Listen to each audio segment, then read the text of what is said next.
Provincial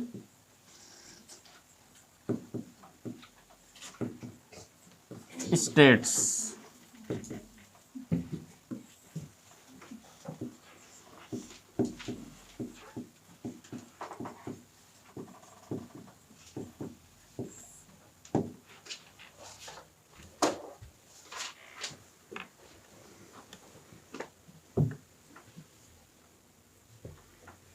provincial states, प्रांतीय राजवंश।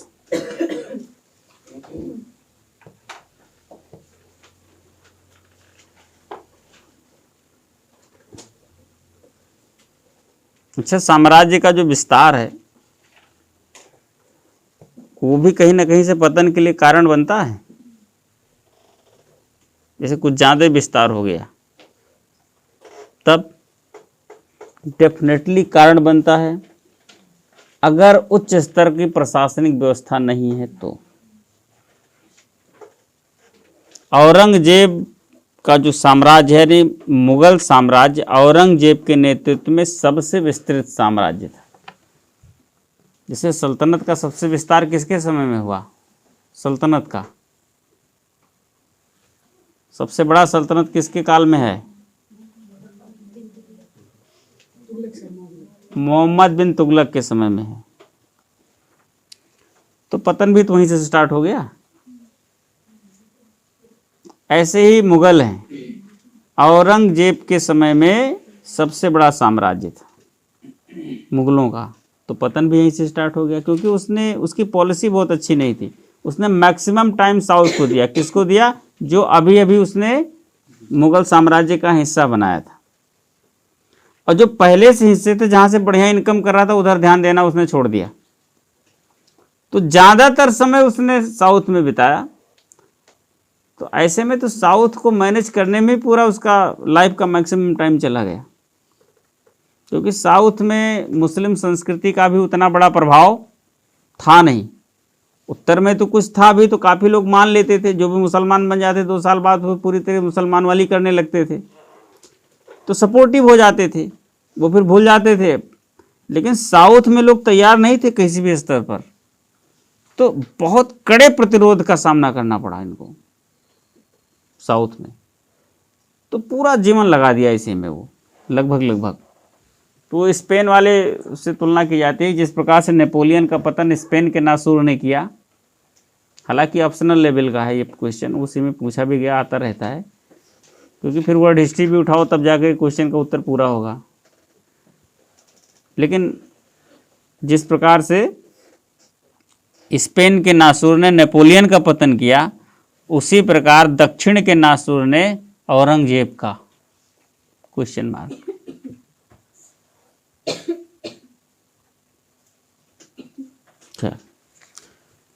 तो साम्राज्य बड़ा हो तो पतन प्रारंभ हो जाता है अगर नीतियां अच्छी ना हो। औरंगजेब के बाद मुगल साम्राज्य पतनावस्था की गर्त में गया या जाने लगा, तो उसका जो सबसे बड़ा प्रभाव है उसके प्रांतीय इकाइयों पर पड़ा। और प्रांतीय इकाइयाँ केंद्र से अपने रिश्ते तोड़ना शुरू कर दी और धीरे धीरे इंडिपेंडेंट होने लगी। ये मुगल साम्राज्य का केवल बिखराव ही नहीं था, बल्कि भारतीय या मुगल शक्ति या भारतीय शक्ति का भी बिखराव था। तो एक भ्रम जो बनता था कि अलग अलग राज्य अलग होकर के अपनी शक्ति को मजबूत कर रहे हैं, लेकिन एक देश के रूप में एक शक्ति कमजोर लगातार होती चली गई। तो शायद इसी का लाभ फिर अंग्रेजों ने ले लिया। ठीक, एक संघ वो टूट रहा है। तो ये 2 नजरिए से हम लोग देखेंगे। इसको कहा जा रहा है, जानते हो क्या? प्रांतीय राजवंश। स्थिति क्या है इनकी? स्थिति है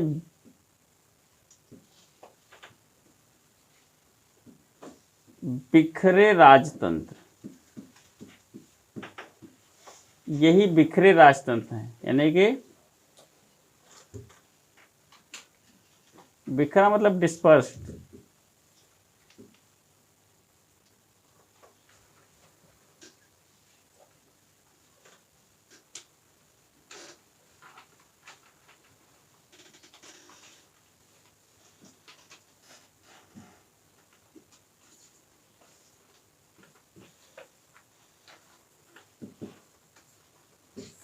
डिस्पर्स्ड रूलिंग, बिखरे हुए राजतंत्र।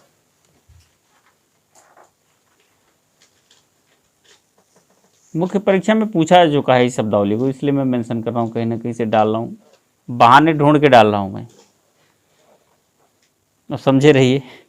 ठीक है, तो बिखरा हुआ राजतंत्र, क्योंकि ये टूट टूट के अलग हो रहे हैं तो बिखर नहीं रहे हैं, बिखरा बिखरा हुआ राजतंत्र कहिए या मुगल शक्ति कहिए। अब ये आप अपने आप जोड़ सकते हो, इसके स्थान पर आप मुगल शक्ति भी कह सकते हैं, मुगल पावर, बिखरी हुई मुगल शक्ति। ठीक है, इस रूप में भी आप इसको देखिए। तो एक लाइन को लिखिए,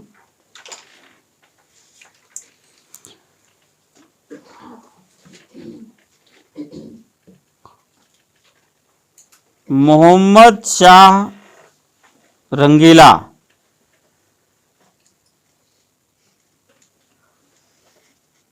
के समय से ही मुगल प्रांतीय इकाइयों ने अपनी स्वायत्तताएं घोषित करनी शुरू कर दी। The Mughal provincial units started to announce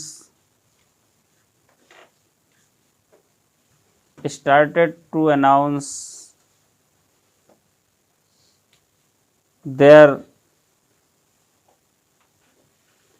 independence from the time of Muhammad Shah Rangila. Their independence from the time of Muhammad Shah रंगीला, मोहम्मद शाह रंगीला के समय से इन्होंने अपनी स्वायत्तताएं या स्वतंत्रताएं घोषित करनी शुरू कर दी, एवं कुछ नए राज्यों की नींव भी पड़ी। And there founded some new states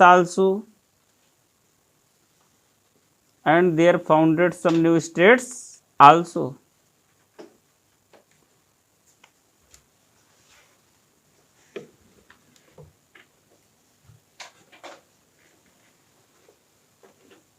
हम नए राज्यों में 2-3 नाम बताओ।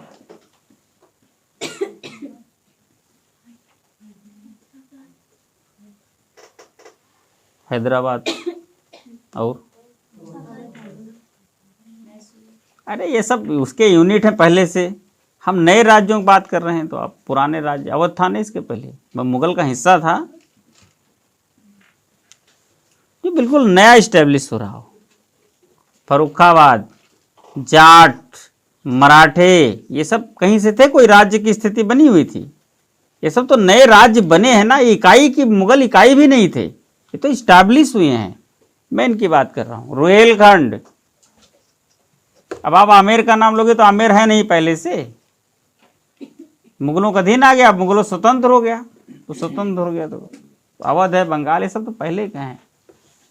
हैदराबाद नहीं है, हैदराबाद नाम से, हैदराबाद चलो मान लेते हैं कि हैदराबाद नाम से नहीं, बट राज्य तो है। अभी अब गोलकुंडा के सुल्तान ने ये परमिशन, तो गोलकुंडा कहाँ है? कौन है गोलकुंडा? अरे वही क्षेत्र तो है, राज्य नहीं है वो। ठीक है, कुछ नए राज्यों की नींव पड़ी, जो नए राज्य बने ना, ऐसे सिख, जो सिख राज्य, इसका भी कोई अस्तित्व तो नहीं था। ये तो गुरु नानक जी ने एक धर्म चलाया, सिख धर्म, नानक पंथ। फिर बाद के गुरुओं ने क्या किया कि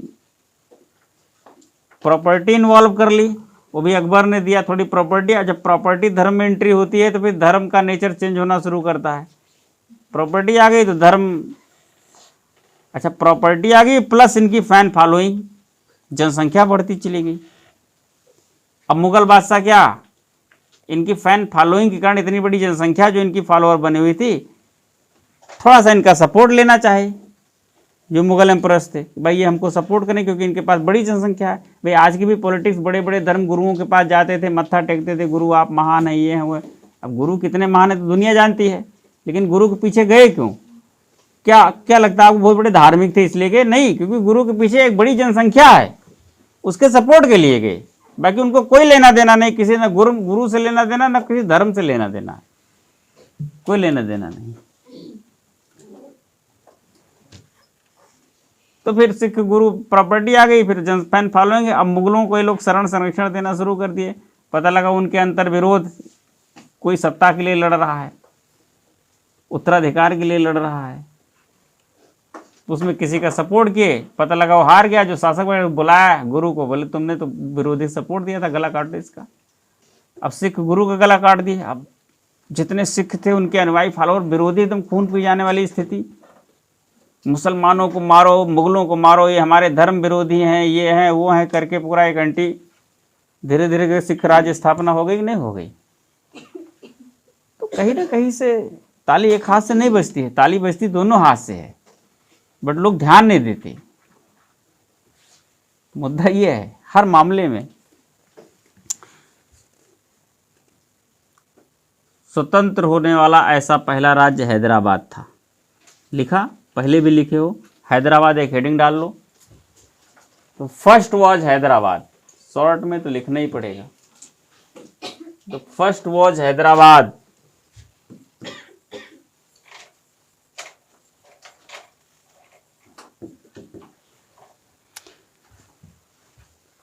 फाउंडिंग कब हुई? इस्टैब्लिश्ड इन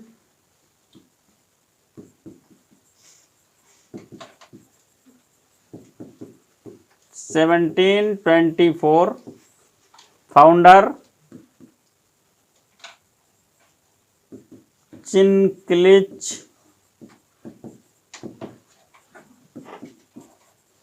खां उर्फ निजामुल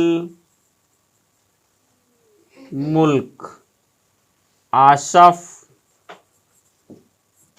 जाह।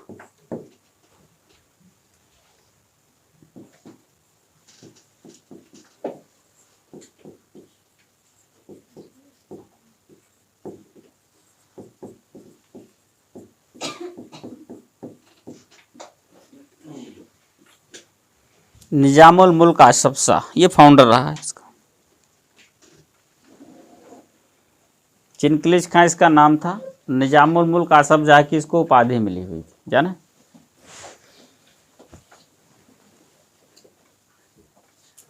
और शासक कौन है उस समय मुगल का? मोहम्मद शाह। तो ये पता ही है, चाहे नोट कर लो चाहे ना करो, उस समय मुगल शाह। ठीक, बहुत शॉर्ट में लिखिए। दिल्ली दरबार में हो रहे षड्यंत्रात्मक वातावरण से या दिल्ली दरबार में व्याप्त षड्यंत्रात्मक वातावरण से ऊब कर, पहले हिंदी में लिख लीजिए फिर मैं बताऊंगा सोच के। षड्यंत्रात्मक वातावरण से ऊब कर चिनक्लिच खां शिकार करने के बहाने दिल्ली से बाहर निकला। ठीक है, तो अब लिखिए Chin Qilich Khan went out of Delhi, went out of Delhi eight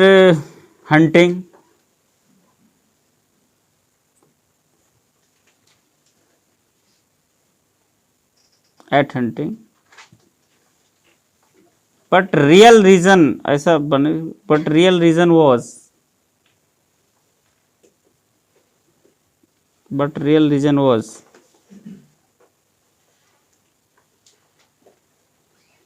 the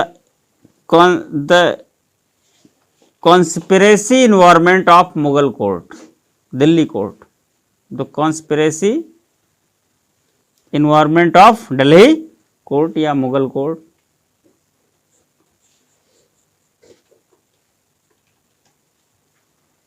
शिकार के लिए निकला, फॉर द हंटिंग लिख लो चाहे, ठीक है, but real reason was the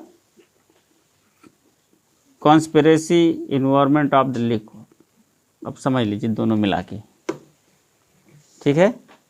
वो निकला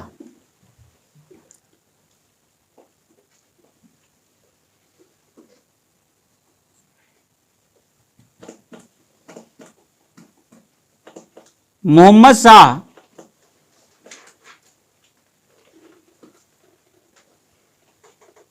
when Mohammad Shah got information about that event, मतलब ये जो निकला about that event,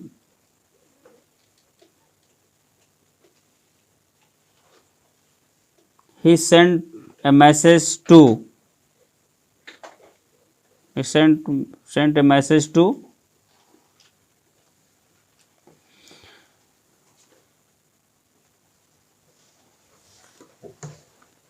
सूबेदार ऑफ साउथ मुबारिज खां,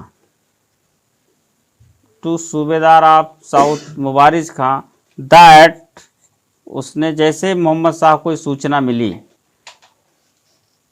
जब मोहम्मद शाह को सूचना मिली, उसने साउथ के सूबेदार मुबारिज खां को मैसेज भेजा। क्या भेजा? सेंट ए मैसेज टू मुबारिज खां।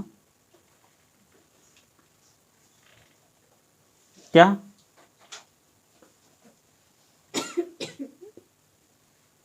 चिनकलिश खां को टू अरेस्ट और किल टू चिनकलिश खां, ऐसे सीधे लिखी। उसने मुबारिज खां को संदेश भेजा कि वह चिनकलिश खां को जिंदा या मुर्दा पकड़े। यही ना? मैसेज टू अरेस्ट मुबारिज खां, अथवा तो किल, और किल अथवा मार दे। हो गया? मुबारिज खां भी उत्साहित हुआ, कोई रिश्तेदार टाइप का वो भी था। Mubariz Khan fought a battle, Mubariz Khan fought a battle with Chin Qilich खां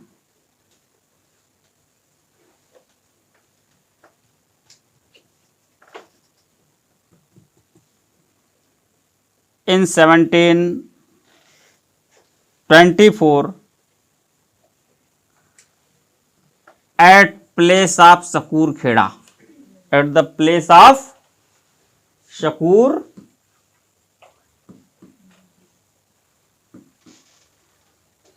खेड़ा।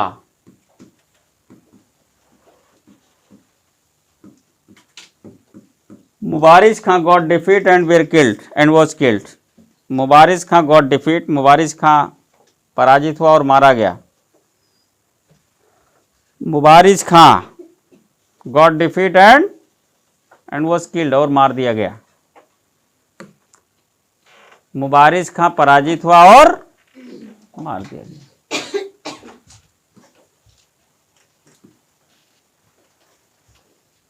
तो मुबारिज खां पराजित हुआ और मारा गया 1724 में। ठीक है।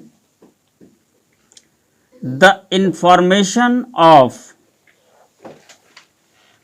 Victory of Chin Qilich Khan, the information of victory of Chin Qilich Khan reached to Mohammad Shah,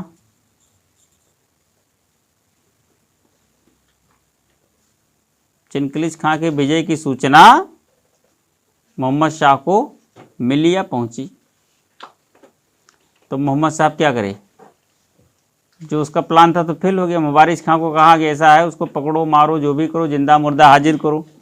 Shakoor Kheda का युद्ध हुआ, पता लगा उल्टा हो गया। शकूर खेड़ा के युद्ध में चिनकलिश खां ने उसी को पराजित कर मार डाला। अब मोहम्मद शाह के सामने मजबूरी है क्या? इज्जत बचाओ अभियान। उसने क्या किया? क्योंकि उसका ही एक सामंत उसके ही राज्य को छीन के कब्जा करके ले जाएगा, तो फिर इज्जत बचाओ अभियान चलाना नहीं चलाना। उसने क्या, कोई बात नहीं, उसने वहीं से दिल्ली से निजामुल मुल्क आसफ जाह की एक उपाधि भेजी। किसको? चिनकलिश खां को। ये उपाधि मोहम्मद शाह ने दिया है। और दक्षिण का सूबेदार यानी दक्कन का सूबेदार नियुक्त कर दिया, क्योंकि वो दक्कन के सूबेदार मुबारिज खां थे, वो तो गए, पद खाली था, तो उसको पता है ये स्वतंत्र करेगा, बट उसके स्थान पे दक्कन का सूबेदार नियुक्त कर दिया। तो इससे क्या मैसेज जाएगा लोगों में कि मुबारिज खां का एक आपसी डिस्प्यूट हुआ जिसमें मुबारिज खां मारा गया, तो फिर नेक्स्ट कंटेस्टेंट को उसने उठा करके क्या बना दिया, सूबेदार बना दिया। तो बात बनी रही, राज्य भी मुगलों का ही है, यही उसने मैनेज करने की कोशिश की। तो जब सूचना मिली, इसको पूरा कर लीजिए, मोहम्मद शाह को सूचना मिली तो उसने क्या किया, Mohammad Shah gave the title Nizam ul Mulk Asaf Shah, gave the title of Nizam ul Mulk Asaf Shah to Chin Qilich Khan, gave the title of Nizam ul Mulk, यहां लिखा हुआ है आप देख सकते हैं, Nizam ul Mulk Asaf Shah to Chin Qilich Khan and appointed him as subedar of Deccan, and appointed him as subedar of Deccan. ठीक है, नहीं हुआ?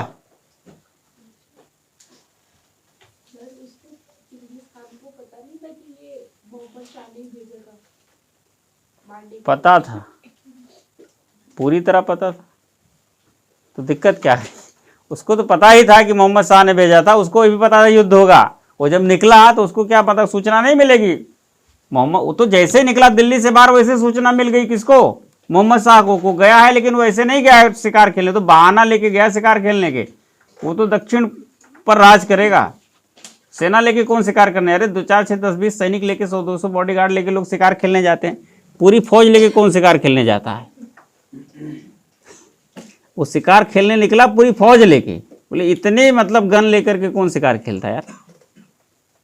वो समझ गया, उसको सूचना मिली, और भेदिए भी होते हैं ना, कुछ ना बता ही देते हैं, इधर के उधर करते रहते बीच में। तो उसने तुरंत वहीं पर मुबारिज खां को मैसेज किया कि भाई, मैसेज किया मतलब भेजा ही होगा किसी को, तेजी के साथ उसको बताओ कि अपनी सेना वोना लेकर के आए, उसका रास्ता रोके, उसके इरादे नेक नहीं हैं।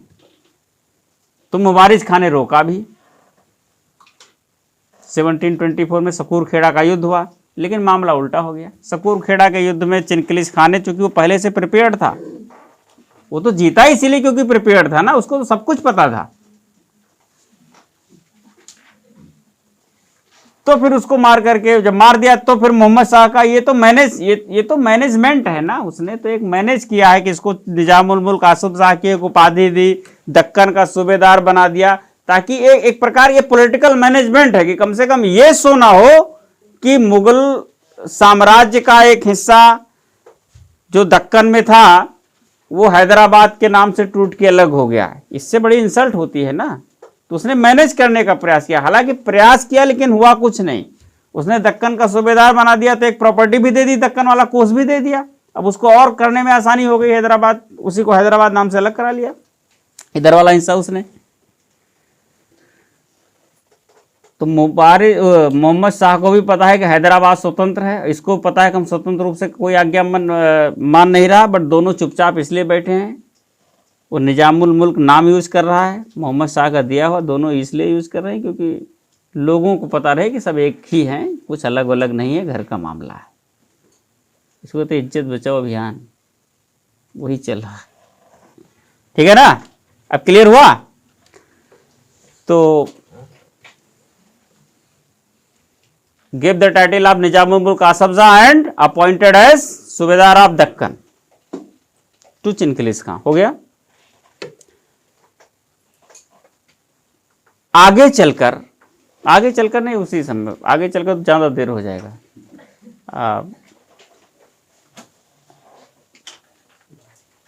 एट नेक्स्ट स्टेप, ऐसा लिखे, एट नेक्स्ट स्टेप निजामुल मुल्क made independent the state of Hyderabad, made independent the state of Hyderabad। अगले स्टेप पर निजामुल मुल्क ने हैदराबाद के राज्य को स्वतंत्र करा लिया। Made independent the state of Hyderabad, स्वतंत्र करा लिया। दैट्स इट, क्लियर हो गया। अब लिखना है आगे चलकर, अभी तो बड़े लेकिन वहीं पर खत्म है। आगे चलकर हैदराबाद ने अब ये आगे बड़ी कहानी को जन्म देगा, लेकिन आधार आपका जब न्यू क्लियर रहेगा तब ना कहानी स्टेप क्लियर होगा। आगे चलकर हैदराबाद ने मैसूर के विरुद्ध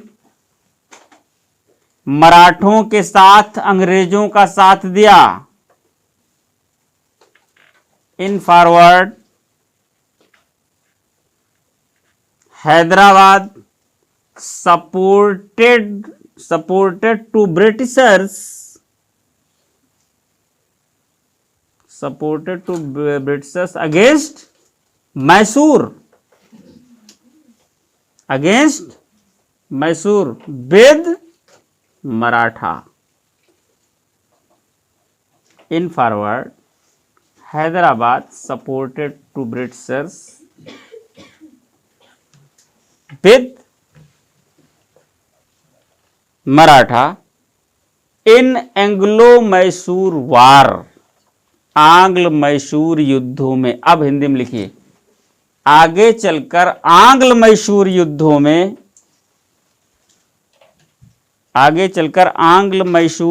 में हैदराबाद ने मराठों के साथ अंग्रेजों का साथ दिया। तो मराठों के साथ मिलकर अंग्रेजों का साथ दिया, यह गलत है। मराठे अलग से अंग्रेजों का साथ दे रहे हैं और हैदराबाद अलग से अंग्रेजों का साथ दे रहा है। दोनों में कोई बन नहीं रही है। दोनों में इतना है कि दोनों तो मराठों जैसे, अब मराठों के साथ अंग्रेजों का साथ दिया, मतलब जैसे मराठे अंग्रेजों का साथ दे रहे हैं वैसे हैदराबाद ने भी अंग्रेजों का साथ दिया। ये लाइन इसीलिए लिखी गई है क्योंकि ये भी लिखा जा सकता था कि मराठों के साथ मिलकर अंग्रेजों का साथ दिया, फिर ये गलत हो जाता। मराठों से कोई रिलेशनशिप नहीं है हैदराबाद का, मराठों के साथ केवल दुश्मनी है। तो आगे चल करके हैदराबाद ने अंग्रेजों का साथ दिया आंग्ल मैसूर युद्धों में, एंग्लो मैसूर वार में।